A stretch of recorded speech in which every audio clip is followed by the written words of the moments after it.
la etapa de acumulación originaria de capital, la etapa precapitalista, la etapa de transición al capitalismo, que también va a ser un nuevo modo y un nuevo modelo al que va a entrar América Latina. Una segunda etapa la podemos incluir en esos años que van entre el 1800 y el 1850, esa etapa de las independencias latinoamericanas que se inician con la primera revolución en Haití, pero que de a poco van a ir llegando a todo el territorio latinoamericano. El inicio de esas primeras revoluciones, que son las revoluciones de la independencia en América Latina, y que van a culminar, un proceso que va a culminar hacia el 1850 con lo que denominamos la crisis de la independencia. ¿Por qué la crisis de la independencia? Ya lo vamos a trabajar bien, pero tiene que ver con que todos esos idearios independentistas, emancipadores, de unidad de América Latina van a fracasar, y en realidad América Latina se va a independizar sobre todo del yugo español, pero va a iniciar una nueva etapa de dependencia, sobre todo con respecto a Gran Bretaña, y además tampoco se va a cumplir el ideal de la unidad de América Latina, sino que se va a avanzar hacia la balcanización de América Latina, la división de América Latina en distintos estados nacionales, que son los que conocemos hoy en día, obviamente con ciertas modificaciones. En esta etapa además acontecía un gran cambio mundial. Cuando pensamos América Latina la tenemos que pensar en un contexto internacional, sobre todo una región que ha tenido tanta influencia de actores internacionales por los intereses que ha habido sobre América Latina ya desde el inicio de la etapa de la conquista, y que veíamos va a ser un modus operandi de las potencias sobre este territorio que no va a terminar nunca, y siempre vamos a tener esa injerencia externa a lo largo de toda nuestra vida como región.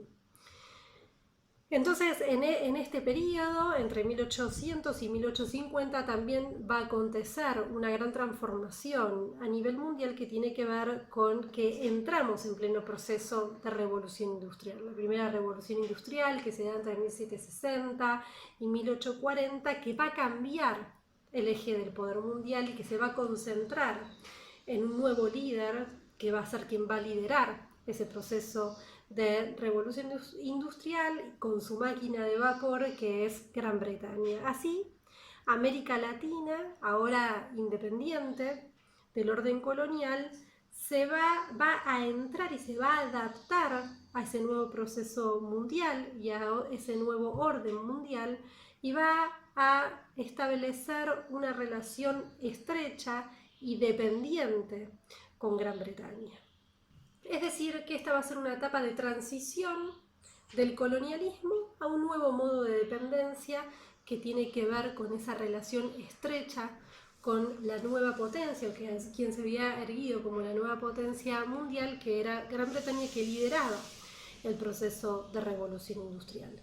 Una tercera etapa, la etapa que va entre 1850 y 1930. Bueno, ya habíamos salido de ese sistema colonial y ahora se comienzan a formar los estados nacionales, y el modelo que va a imperar es el estado oligárquico.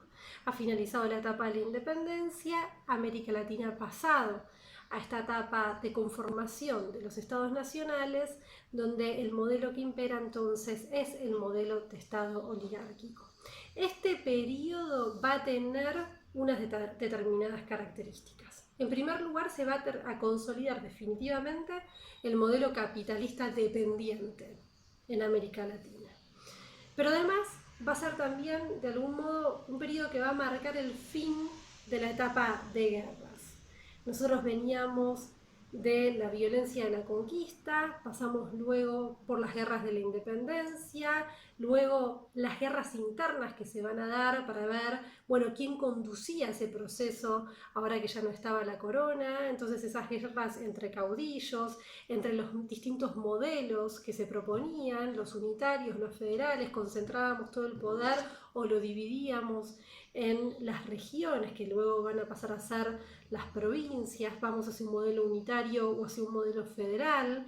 Después de eso, las guerras que empiezan a darse entre estos países incipientes por la delimitación de las fronteras. Entonces, se dan todas esas discusiones, si se mantienen o no los privilegios de la Iglesia, va a ser otra gran discusión, y ese periodo va a terminar imponiendo un modelo que es el modelo oligárquico, por lo cual una vez que se impone este modelo y hasta que este modelo entra en crisis, se da un periodo de una relativa paz en América Latina que venía de todas estas guerras, estas batallas, estas discusiones, estos contextos complejos.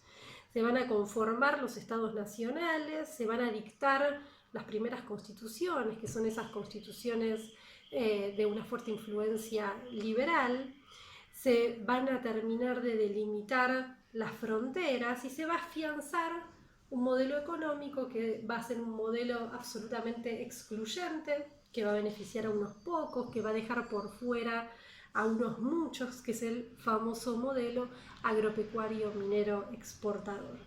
Ese modelo va a ser un modelo dependiente y va a determinar la forma en la que estos nuevos estados se van a vincular con el mundo. Vamos a trabajar entonces la formación de los estados nacionales y el modelo de estado oligárquico con su modelo económico y vinculación con el mundo, que es el modelo agropecuario minero exportador.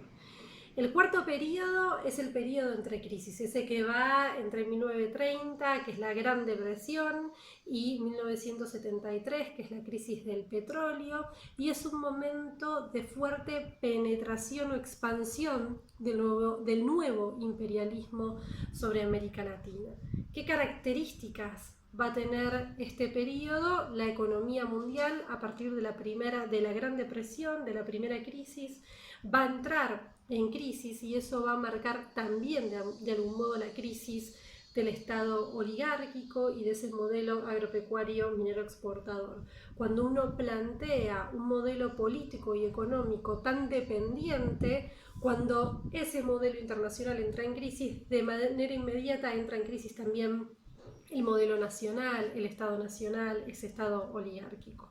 La crisis mundial, además, y nuevamente pensamos América Latina en contexto internacional, va a implicar un desplazamiento del poder imperial, que va a pasar de estar en manos de Gran Bretaña para pasar a estar en manos de Estados Unidos, quien va de algún modo a detentar el poder durante un gran periodo de tiempo, donde después ese poder va a empezar a ser discutido también por otras potencias. Esta etapa va a ser una etapa de fuerte expansión del imperialismo norteamericano sobre América Latina.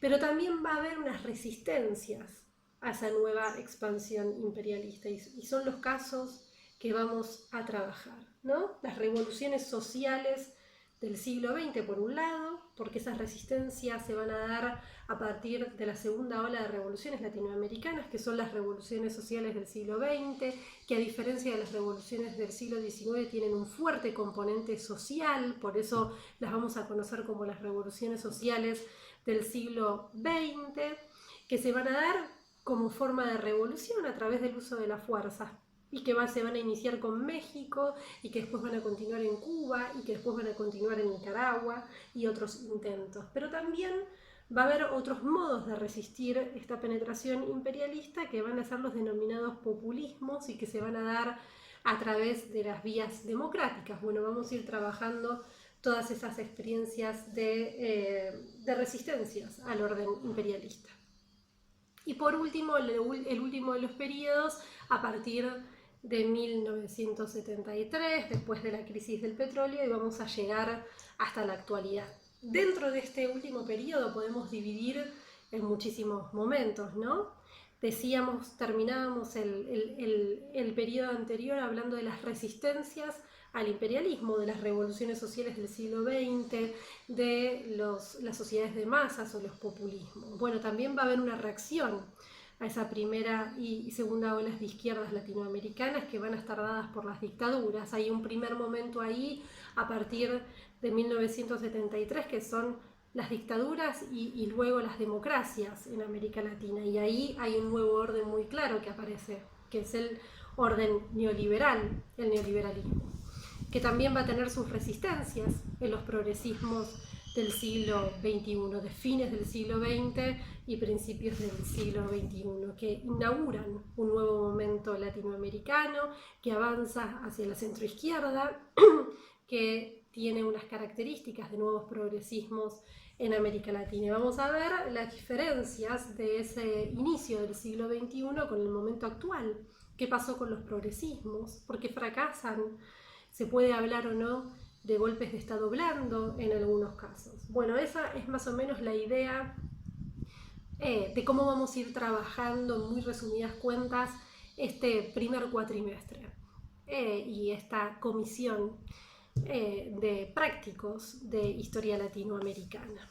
Les dejé un texto para esta primera clase que es simplemente para leer, para introducirnos un poco la idea de qué es América Latina, qué es sobre lo que vamos a trabajar la clase que viene. Si vamos a pensar en la historia de América Latina, la primera pregunta que debemos hacernos es, bueno, ¿qué es América Latina? Y es lo que vamos a trabajar la clase que viene. De manera que este texto que les dejé es simplemente para introducirlos a esa idea, para que lo lean, lo disfruten, no lo tienen que estudiar.